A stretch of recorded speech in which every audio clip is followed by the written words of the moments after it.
You know, for thousands of years, there's one civilization that has captured our imagination like no other. Ancient Egypt, the world of pharaohs, hieroglyphs, and incredible golden treasures. It feels so ancient, but at the same time so familiar. So today, we're going to dive into how this amazing culture rose, what they believed, and the incredible legacy they literally left for us in stone. And you really can't talk about Egypt without starting right here, at Giza. I mean, look at them. These aren't just piles of rock. They are monuments built for eternity, constructed more than 4,500 years ago. They were ancient to the ancient Romans, and they're still standing today, just define the desert and time itself. And that really gets to the core question of this whole explainer. When you look at these incredible structures, you just have to ask, how? How on earth does a civilization from the Bronze Age get the idea, the power, and the technology to create something so permanent? To answer that, we actually have to start not with kings or gods, but with the source of all life in Egypt, the Nile River. Seriously, this one geographical feature shaped their entire understanding of the world.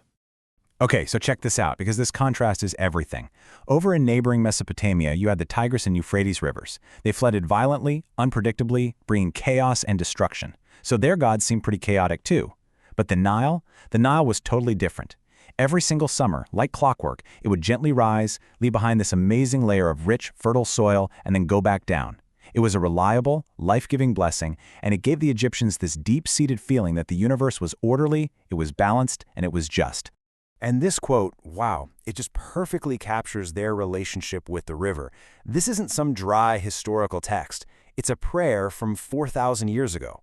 They saw the annual flood as a divine gift, the very thing that made their world green and alive.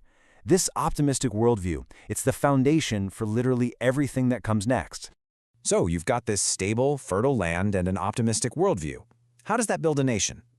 Well, it allowed two distinct cultures to grow along the river, Lower Egypt up in the northern delta and Upper Egypt down south.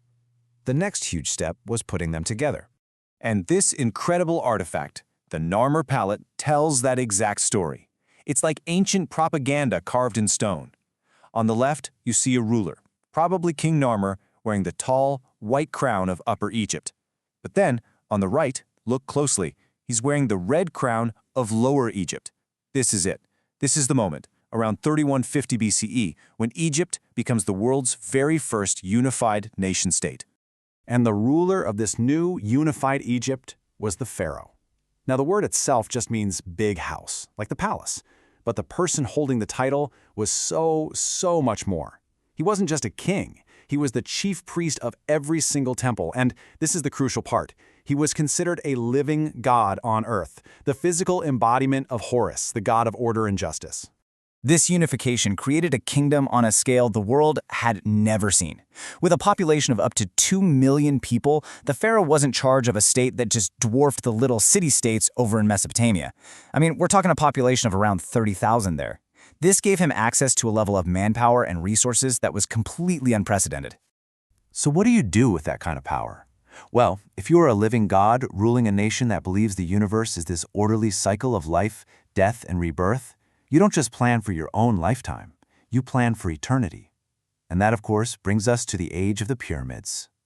Now, that iconic pyramid shape didn't just appear out of nowhere. It actually evolved. And it happened fast. Early pharaohs were buried in these simple, flat-roofed tombs called mastabas. Then, some absolute genius of an architect has this revolutionary idea. What if you just stack them on top of each other? That one idea led directly to the next huge leap forward. And this is that idea made real. This is the Step Pyramid of Djoser, designed by that brilliant architect Imhotep. It's the world's first massive building made entirely of stone. By stacking 6 mastabas, each smaller than the one below, Imhotep created what is basically a giant stairway to the heavens for his pharaoh. It was the prototype that would inspire everything that followed. And just a few generations later, they perfected it. The Great Pyramid of Khufu at Giza it's just a mind-boggling feat of engineering. Think about this number for a second. 2.3 million. 2.3 million individual stone blocks. And it gets even crazier. Each one of those blocks weighed, on average, 2.5 tons. That's like a car. And some of them weighed much more. To quarry, transport, and lift millions of these things with Bronze Age tools, It just shows you the unbelievable organizational power of the Egyptian state. But this golden age of pyramid building didn't last forever. Egyptian history spans 3,000 years, and it wasn't one long, unbroken line of strength. It moved in cycles, kind of like their beloved Nile. So historians break this huge timeline down into periods of strength and weakness. It's pretty straightforward. The kingdoms, like the Old Kingdom, when the pyramids were built, those were the good times, with strong, centralized rule. The intermediate periods, well, that's when that central power broke down and things got a little messy, with regional governors or even foreign rulers taking over parts of the country.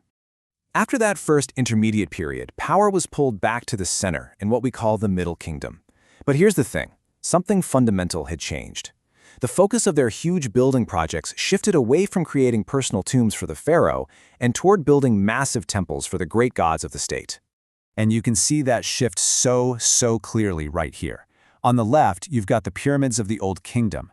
They're all about the divinity of one man, the pharaoh. But on the right, those soaring columns at the Temple of Karnak from the Middle Kingdom, those are monuments to the state god, Amun-Re. It's a huge change in the religious and political focus of the entire civilization. So when you step back, you see the whole incredible arc of the story.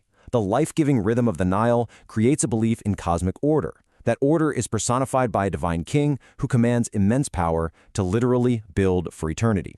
And even as that power weakened and then grew strong again over the centuries, their focus just shifted from the king to the gods, leaving behind this absolutely unparalleled legacy in stone.